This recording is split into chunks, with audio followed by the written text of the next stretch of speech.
অভ্যুত্থান দিবস বাংলাদেশের ইতিহাসের এক অবিস্মরণীয় দিন। 1 বছর আগে এই দিনে জুলাই গণঅভ্যুত্থান পূর্ণতা পায়। দীর্ঘদিনের ফ্যাসিবাদী শাসন থেকে মুক্ত হয় প্রিয় স্বদেশ। গত বছরের জুনে আদালতের একটি রায়ে সরকারি চাকরিতে কোটা পুনর্বহাল হলে দেশের তরুণ শিক্ষার্থী সমাজ বিক্ষুব্ধ হয়ে ওঠে।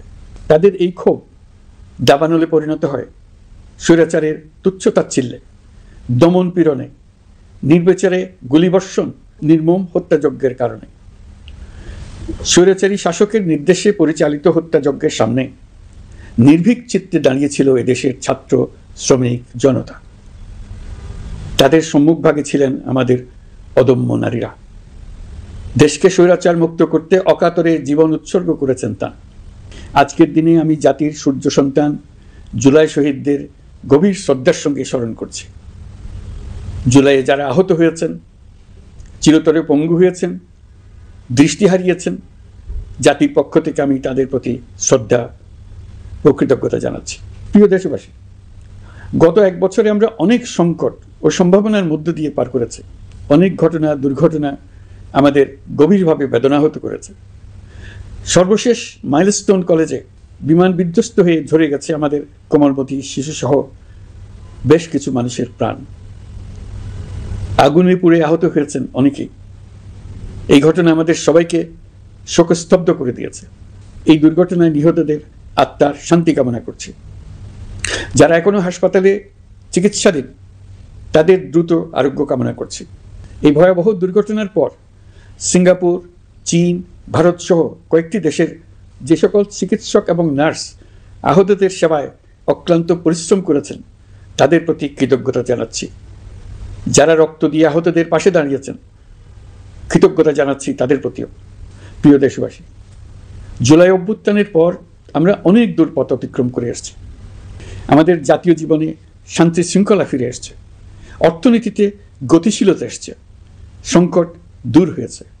মাত্র কয়েকদিন আগে যুক্তরাষ্ট্রের সঙ্গে আমরা সফলতার সঙ্গে শুল্ক আলোচনা সমাপ্ত করেছি। এর ফলে আমাদের অর্থনীতির সম্ভাবনা বহুগুণ বেড়ে গিয়েছে। যখন 1 বছর আগে আমাদের অন্তর্বর্তীকালীন সরকার 16 বছর ব্যাপী একটানা ধ্বংসযজ্ঞ এবং লুটপাটে বিধ্বস্ত এক অর্থনীতির দায়িত্ব নিয়েছিলাম, তখন কারোরই মনে হচ্ছিল না এই বিধ্বস্ত অর্থনীতিকে আবার সহজে চালু করা যাবে। মাত্র 1 বছরের মধ্যে প্রতিশ্রুতি দিয়েছিলাম 2026 সালের জুনের মধ্যে দেশের আগামী জাতীয় সংসদ নির্বাচন আয়োজন করব। তবে নির্বাচনের আগে আমাদের অত্যাবশ্যকীয় কয়েকটি কাজ সম্পন্ন করতে হবে। এর মধ্যে অন্যতম হল জুলাই ঘোষণাপত্র ও জুলাই সনদ। আজ জুলাই গণঅভ্যুত্থান দিবসে সকল রাজনৈতিক দলকে সঙ্গে নিয়ে আমরা জাতির কাছে জুলাই ঘোষণাপত্র উপস্থাপন করেছি। এই ঘোষণাপত্রে মহান মুক্তিযুদ্ধ সহ বাংলাদেশের মানুষের অতীতের বিভিন্ন ঐতিহাসিক ও গণতান্ত্রিক সংগ্রাম থেকে শুরু করে জুলাই অভ্যুত্থানের প্রেক্ষাপট বর্ণনা করা হয়েছে। আমাদের 3টি দায়িত্ব ছিল: সংস্কার, বিচার ও নির্বাচন। জুলাই অভ্যুত্থানের ছাত্র, শ্রমিক, জনতা দেয়ালে দেয়ালে যে প্রত্যাশার কথা লিখে রেখেছিল তার অন্যতম ফোকাস ছিল রাষ্ট্র ব্যবস্থার গণতান্ত্রিক সংস্কার। সেই লক্ষ্যে আমরা বেশ কয়েকটি সংস্কার কমিশন গঠন করেছিলাম।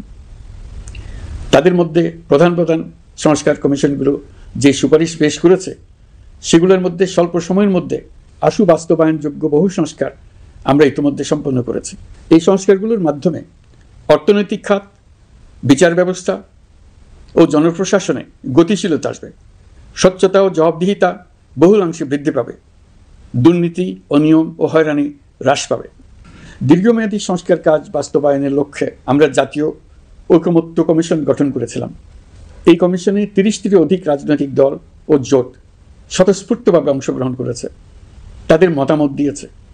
প্রাথমিক পর্যায়ে ঐকমত্য কমিশন 166টি সুপারিশ নিয়ে 30টির বেশি রাজনৈতিক দলের সঙ্গে প্রায় 2 মাস ধরে দলগত ও জোটগতভাবে আলোচনা করেছিল। এই প্রক্রিয়ায় যেসব বিষয়ে রাজনৈতিক দলগুলোর মধ্যে ঐকমত্য প্রতিষ্ঠিত হয়েছিল সেগুলো বাদ দিয়ে কমিশনের পক্ষ থেকে 19টি মৌলিক সংস্কারের বিষয় চিহ্নিত করা হয়।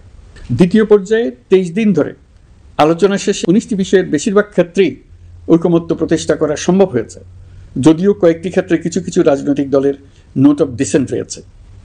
সংস্কারের ক্ষেত্রে আমরা আমাদের লক্ষ্যে পৌঁছাতে পেরেছি। ঐকমত্য কমিশনের পরিচালনায় দেশের সকল রাজনৈতিক দল মিলে দীর্ঘদিন ধরে প্রতিনিয়ত আলাপ আলোচনার ভিত্তিতে জুলাই সনদ চূড়ান্ত হওয়ার পর্যায়ে এসছে। জুলাই সনদ একটি ঐতিহাসিক অর্জন। এটা শুধু আমাদের রাজনৈতিক ইতিহাসে নয়, বৃহত্তর পরিমণ্ডলের রাজনৈতিক ইতিহাসেও স্মরণীয় হয়ে থাকবে। দলিল তো স্মরণীয় হয়ে থাকবেই, এটা রচনার প্রক্রিয়াও স্মরণীয় হয়ে থাকবে। এই দলিল প্রণয়নের জন্য আমি সকল রাজনৈতিক দলের নেতৃবৃন্দকে এবং ঐকমত্য কমিশনের সদস্যবৃন্দকে, বিশেষ করে এই উদ্যোগের নেতৃত্বদানকারী প্রফেসর আলী রিয়াজকে জাতির পক্ষ থেকে অশেষ কৃতজ্ঞতা ও ধন্যবাদ জানাচ্ছি। রাজনৈতিক দলের প্রতিনিধিরা অত্যন্ত সৌহার্দ্যপূর্ণ পরিবেশে আলোচনায় অংশ নিয়েছেন। মতপার্থক্য থাকা সত্ত্বেও সকল রাজনৈতিক দলের মধ্যে ঐকমত্য তৈরির চেষ্টা ছিল। আমরা আশা করছি এই ঐকমত্যের ভিত্তিতে অচিরেই রাজনৈতিক দলগুলি জুলাই সনদে স্বাক্ষর করবে এবং এর বাস্তবায়নেও ঐকমত্যে পৌঁছাবে। জুলাই সনদ বাংলাদেশে সুষ্ঠুভাবে ক্ষমতা হস্তান্তর, জবাবদিহিমূলক রাষ্ট্রীয় প্রতিষ্ঠানগুলোর স্বাধীনতা ও সক্ষমতা, নাগরিক অধিকারের সত্যিকারের বাস্তবায়ন, রাষ্ট্রীয় সম্পদ ও সামর্থ্যের ব্যবস্থাপনা নিশ্চিত করবে। আমাদেরকে নিশ্চিত করতে হবে ভবিষ্যতের কোনো সরকারই যেন আর ফ্যাসিস্ট হয়ে উঠতে না পারে। রাষ্ট্রকে এমনভাবে মেরামত করতে হবে যাতে কখনো কোথাও ফ্যাসিবাদের লক্ষণ পাওয়া গেলেই সেটিকে যেন তাৎক্ষণিকভাবে সেখানেই নির্মূল করা যায়, আর যেন 16 বছরের জন্য অপেক্ষা করতে না হয়, বহু মানুষকে প্রাণ দিতে না হয়, আমাদের যেন আরেকটি গণ অভ্যুত্থানের প্রয়োজন না হয়। জুলাই আগস্টের মানবতা বিরোধী অপরাধ মামলায় বিচার কাজ দৃঢ়ভাবে এগিয়ে চলেছে। বিচারের আনুষ্ঠানিক শুনানি পর্বও শুরু হয়েছে। ইতিহাসের নির্মম হত্যাযজ্ঞে যারা জড়িত তাদের বিচার এদেশের মাটিতে হবেই। বিচার প্রক্রিয়া ও এর ফলাফল ক্রমান্বয়ে মানুষের কাছে প্রকাশিত হতে থাকবে। বিচারের পুরো প্রক্রিয়া দেশবাসীর কাছে স্বচ্ছ ও দৃশ্যমান রাখা হচ্ছে। এবার আমাদের সর্বশেষ দায়িত্ব পালনের পালা, নির্বাচন অনুষ্ঠান। আজ এই মহান দিবসে আপনাদের সামনে এই বক্তব্য রাখার পর থেকেই আমরা আমাদের সর্বশেষ এবং সবচেয়ে গুরুত্বপূর্ণ অধ্যায়ে প্রবেশ করব। আমরা এবার একটা নির্বাচিত সরকারের কাছে দায়িত্ব হস্তান্তরের প্রক্রিয়া শুরু করব। অন্তর্বর্তী সরকারের পক্ষ থেকে আমি প্রধান নির্বাচন কমিশনারের কাছে চিঠি পাঠাবো যেন নির্বাচন কমিশন আগামী রমজানের আগে 2026 সালের ফেব্রুয়ারি মাসে জাতীয় নির্বাচন অনুষ্ঠানের আয়োজন করেন। আপনারা সকলেই দোয়া করবেন যেন সুন্দরভাবে নির্বাচন অনুষ্ঠান করে এদেশের সকল নাগরিক একটি নতুন বাংলাদেশ গড়ার কাজে সফলভাবে এগিয়ে যেতে পারে। আমরা সরকারের পক্ষ থেকে এই নির্বাচন যাতে সুষ্ঠু, শান্তিপূর্ণ এবং উৎসবমুখরভাবে সম্পন্ন করা যায় সেজন্য সকল প্রকার সাহায্য সহযোগিতা প্রদান করব। এবারের নির্বাচন যেন আনন্দ উৎসবের দিক থেকে, শান্তি শৃঙ্খলার দিক থেকে, ভোটার উপস্থিতির দিক থেকে, সৌহার্দ্য ও আন্তরিকতার দিক থেকে দেশের ইতিহাসে স্মরণীয় হয়ে থাকে। সেজন্য সকল আয়োজন সম্পন্ন করতে আগামীকাল থেকে আমরা সকলেই মানসিক প্রস্তুতি ও প্রাতিষ্ঠানিক আয়োজন শুরু করব। নির্বাচনে ভোটারদের সম্পর্কে দুই একটা কথা বলতে চাই। এবার আমরা প্রবাসী ভোটারদের ভোট দেওয়ার আয়োজন নিশ্চিত করতে চাই। অর্থনৈতিক দিক থেকে সম্পূর্ণ বিধ্বস্ত বাংলাদেশ যে আবার দ্রুত ঘুরে দাঁড়াতে পেরেছে তার বড় কারণ হলো আমাদের রেমিটেন্স যোদ্ধাদের ঐতিহাসিক অবদান। নির্বাচনে তাদের অংশগ্রহণ নিশ্চিত করার জন্য নির্বাচন কমিশন প্রস্তুতি নিচ্ছে। নারী ভোটাররা যেন দেশের সর্বত্র নির্দ্বিধায় আনন্দোৎসব সহকারে তাদের ভোট দিতে পারে এটা নিশ্চিত করতে চাই।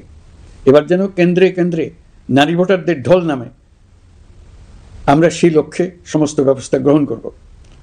দেশের মানুষের ভোটাধিকার কেড়ে নেবার কারণে গত 15 বছর ধরে নাগরিকবৃন্দ ভোট দিতে পারেনি। এবারের নির্বাচনে আমরা আমাদের বকেয়া আনন্দ সহ মহা আনন্দে ভোট দিতে চাই। এবারের নির্বাচনে জীবনে প্রথমবার ভোট দিতে যাবে এরকম ভোটাররা নানা উৎসবের মধ্য দিয়ে ভোট কেন্দ্রে যাবে, তাদের এই দিনটি স্মরণীয় করে রাখার জন্য। এর মধ্যে নতুন নারী ভোটার থাকবে, নতুন পুরুষ ভোটার থাকবে, এর মধ্যে এমন ভোটার থাকবে যারা 15 বছর আগে থেকেই ভোট দিতে পারত কিন্তু জীবনে একবারও ভোট দিতে পারেনি। এর মধ্যে আসবে যারা 10 বছর আগে, 5 বছর আগে ভোট দিতে পারত কিন্তু পারেনি। আর আসবে ভাগ্যবান ও ভাগ্যবতীর দল যারা এই প্রথমবার ভোটার হওয়ার যোগ্যতা লাভ করলো এবং সঙ্গে সঙ্গে ভোট দেওয়ার সুযোগও পেয়ে গেল। নির্বাচনের দিনকে আমরা ঈদের উৎসবের মতো করতে চাই। এবারের ভোটের আনন্দ থাকবে সবার মধ্যে। আপনারা সবাই বাচ্চা কাচ্চাদের নিয়ে ভোট কেন্দ্রে যাবেন। নাগরিক অধিকার প্রয়োগের মহা আনন্দ পরবর্তী বংশধরদের কাছে তুলে ধরার জন্য এখন থেকে প্রতিদিন আলাপ আলোচনা করুন। আপনার এলাকায় ভোটদান ব্যবস্থা কেমন হলে সুন্দর হয়, কেমন হলে আনন্দমুখর হয়, সেটা আগে থেকে ঠিক করার জন্য। নতুন বাংলাদেশ গড়ার কাজের ভিত্তি রচনা হবে এবারের নির্বাচনে। তার জন্য প্রস্তুতি নিন। প্রিয় দেশবাসী, দেশের ইতিহাসে এখন পর্যন্ত যতগুলো বড় সংঘাত, সহিংসতার ঘটনা ঘটেছে তার সবগুলোর নেপথ্য কারণ ছিল ত্রুটিপূর্ণ নির্বাচন।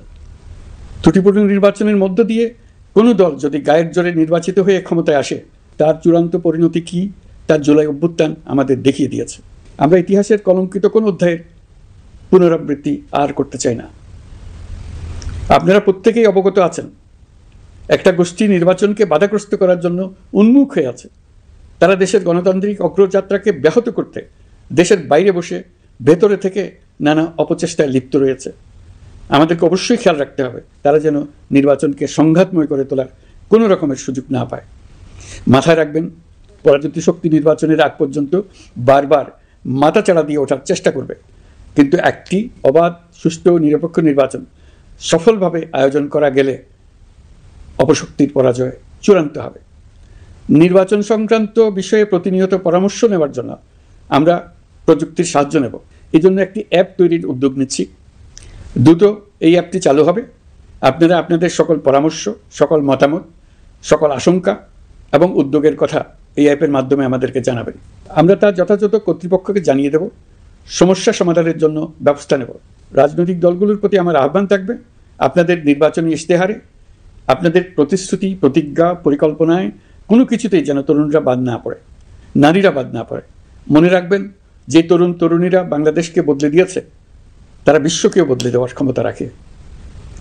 আপনার দল থেকে তাদেরকে সে সুযোগ দেওয়ার উদ্যোগ নেন। আগামী নির্বাচনে সবাই নিরাপদে যার যার পছন্দের প্রার্থীকে ভোট দেবে, এটা নিয়ে কারো কোনো আপত্তির সুযোগ রাখা যাবে না।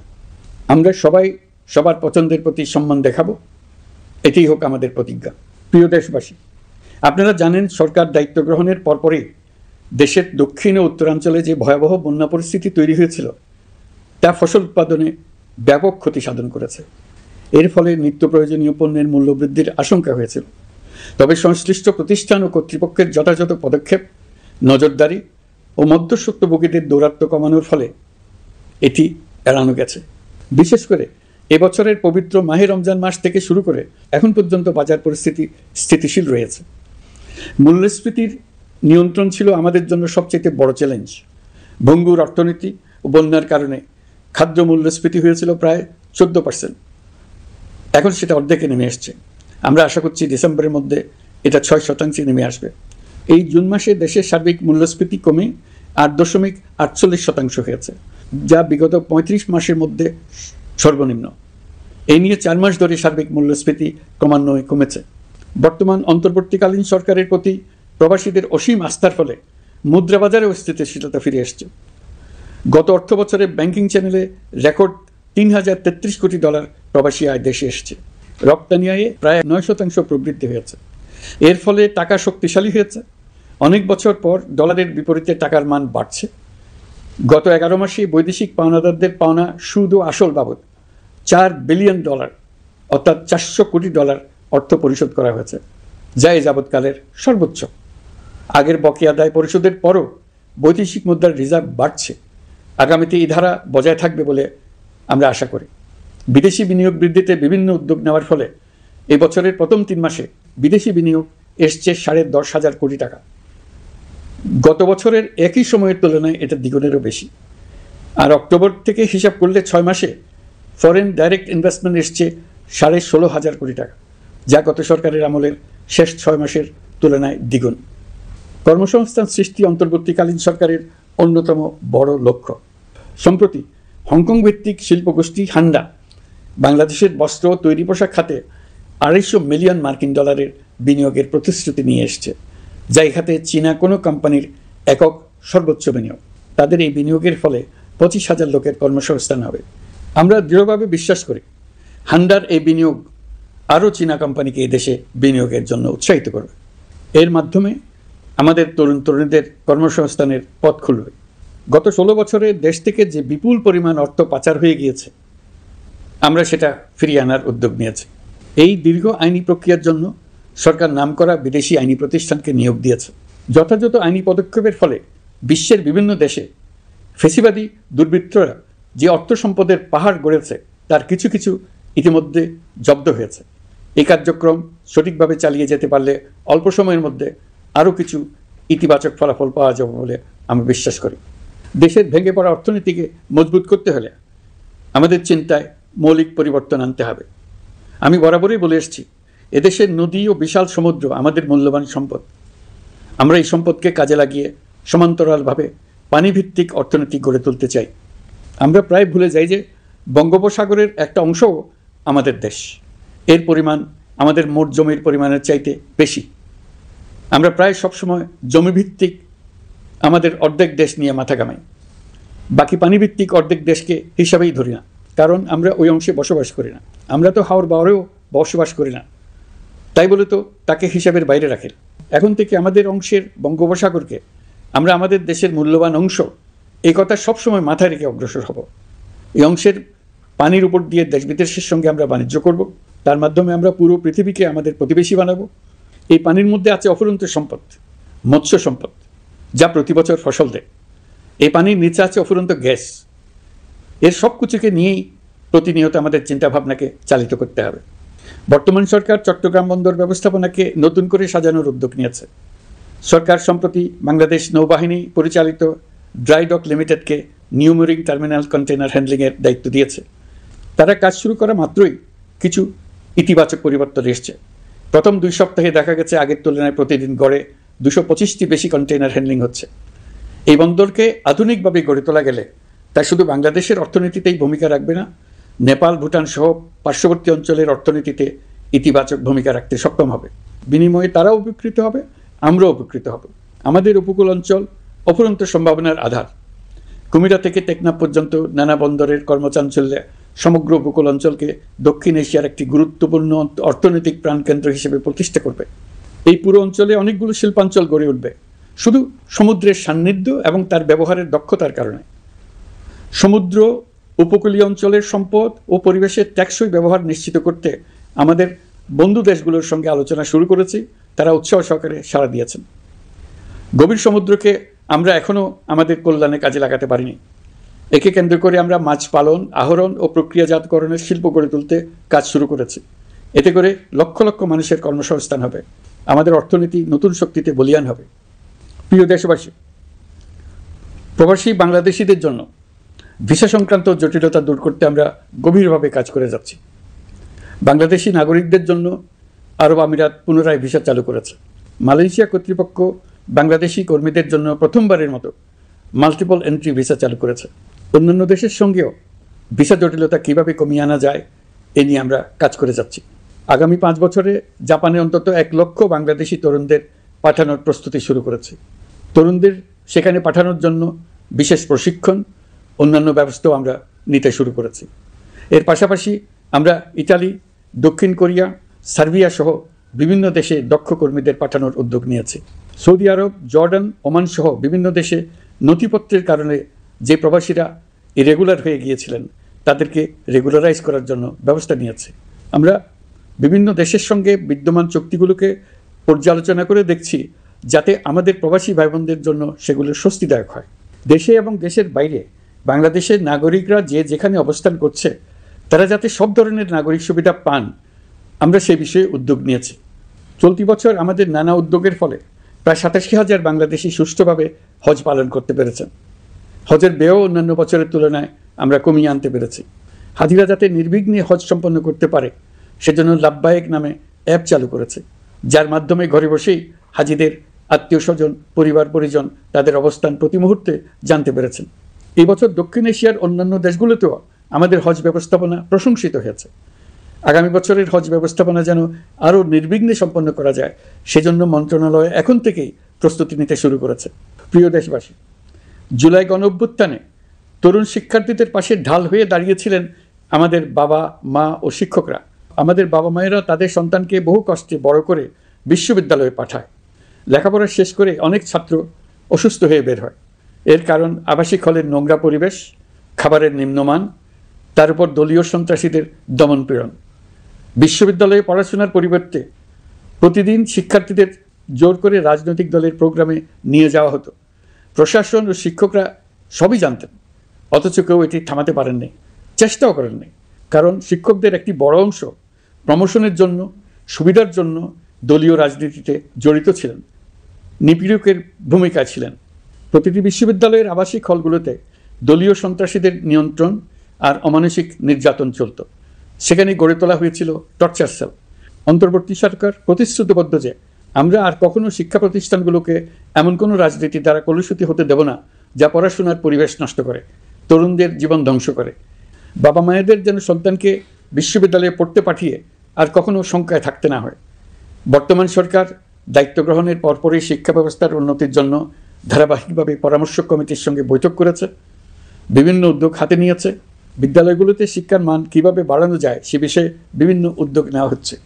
সরকার কিছুদিন আগে সারা দেশের সরকারি প্রাথমিক বিদ্যালয়ের সব প্রধান শিক্ষকের বেতনের গ্রেড এক ধাপ বাড়িয়ে 10ম গ্রেড করার সিদ্ধান্ত নিয়েছে। এটি একটি যুগান্তকারী সিদ্ধান্ত। প্রাথমিক বিদ্যালয়গুলিতে শূন্য পদে 6,500 প্রধান শিক্ষক নিয়োগের প্রক্রিয়া চলছে। প্রাথমিকের পড়াশোনার পদ্ধতিগত পরিবর্তনের দিকেও আমরা মনোযোগ দিচ্ছি। সব স্কুলে ইন্টারনেট সংযোগ ও মাল্টিমিডিয়া শ্রেণীকক্ষ তৈরির নির্দেশ দেওয়া হয়েছে। পার্বত্য চট্টগ্রামে কমপক্ষে 100টি স্কুলে এবছরের মধ্যেই ই-লার্নিং চালু হবে। ঢাকা চট্টগ্রামের অভিজ্ঞ শিক্ষকরা প্রযুক্তির সহায়তায় এসব স্কুলে শিক্ষকতা করে সেখানকার শিক্ষক ঘাটতি পূরণ করবেন। যেসব এলাকায় বিদ্যুতের ঘাটতি রয়েছে সেখানে সোলার প্যানেল বসিয়ে বিদ্যুতের ঘাটতি নিরসন এবং মোবাইল নেটওয়ার্ক ও স্টারলিং পরিষেবা ব্যবহার করে এই সংকট মোকাবেলা করা হচ্ছে। স্কুলগুলোতে মেয়েদের জন্য বিশেষ ব্যবস্থা গ্রহণ করে তাদের পড়াশোনার উপযোগী করে তোলা হচ্ছে। স্কুলের অবকাঠামোকে নারীবান্ধব করে তুলতে স্কুল ভবন নির্মাণের সময় কমিটিতে নারী স্থপতি রাখার নিয়ম করা হয়েছে। আমাদের লক্ষ্য হলো স্কুল ভবনের ডিজাইন থেকে শুরু করে পড়াশোনার পরিবেশ চিন্তাভাবনায় মেয়েদেরকে বিশেষভাবে গুরুত্ব দেওয়া, যাতে তারা ব্যক্তিগত নিরাপত্তা ও স্বাস্থ্যের দিক থেকে স্বস্তিদায়ক পরিবেশে পড়াশোনা করতে পারে। প্রিয় দেশবাসী, জুলাই গণ অভ্যুত্থানে শহীদ ও আহত যোদ্ধাদের জন্য আমরা নিরলসভাবে কাজ করে যাচ্ছি। এখন পর্যন্ত 775টি শহীদ পরিবারকে প্রায় 100 কোটি টাকার সঞ্চয়পত্র ও মাসিক ভাতা বাবদ ব্যাংক চেক দেওয়া হয়েছে। অবশিষ্ট যারা আছেন তাদেরও কয়েকটি আইনগত বিষয় নিষ্পত্তি সাপেক্ষে সঞ্চয়পত্র দেওয়ার প্রক্রিয়া চলছে। এর পাশাপাশি আহত 13,800 জন জুলাই যোদ্ধাকে 3টি ক্যাটাগরিতে নগদ টাকা ও চেক বাবদ 153 কোটি 4 লাখ টাকা প্রদান করা হয়েছে। 78 জন অতি গুরুতর আহত জুলাই যোদ্ধাকে সিঙ্গাপুর, থাইল্যান্ড, তুরস্ক এবং রাশিয়ার উন্নত চিকিৎসার জন্য পাঠানো হয়েছে এবং চিকিৎসা ব্যয় বাবদ এ পর্যন্ত প্রায় 100 কোটি টাকা ব্যয় হয়েছে। আহতদের পুনর্বাসনের জন্য সরকারের সবকটি মন্ত্রণালয়ের সম্মিলিত প্রচেষ্টায় বিভিন্ন ধরনের উদ্যোগ নেওয়া হচ্ছে।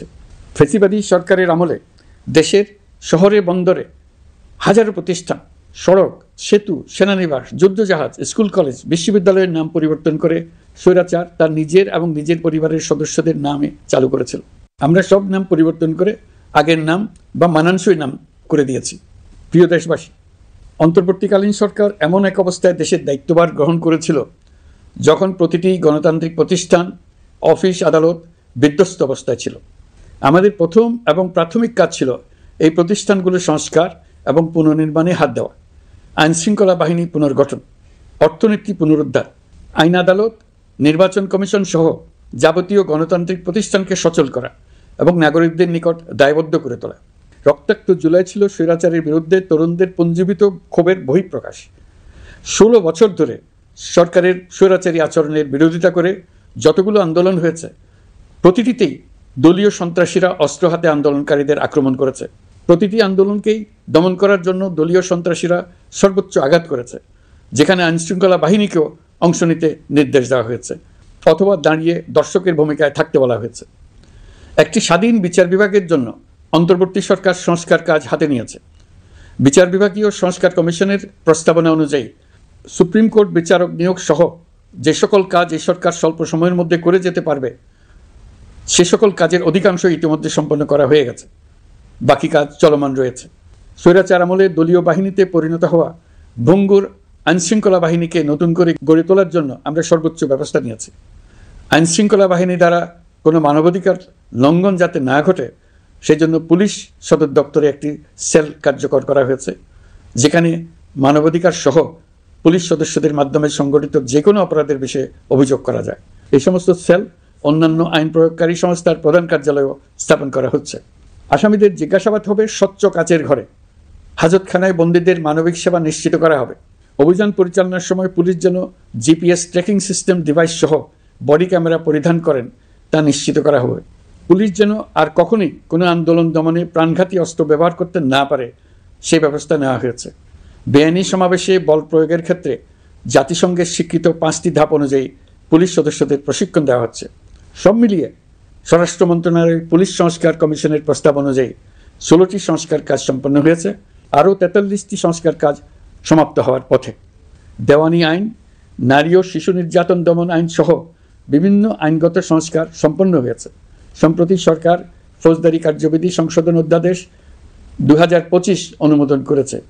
এর ফলে এখন থেকে কোনো ব্যক্তিকে আটকের পর 12 ঘন্টার মধ্যে যত দ্রুত সম্ভব পরিবারকে জানাতে হবে। আটককৃত ব্যক্তিকে আইনজীবীর সঙ্গে সাক্ষাতের সুযোগ দিতে হবে।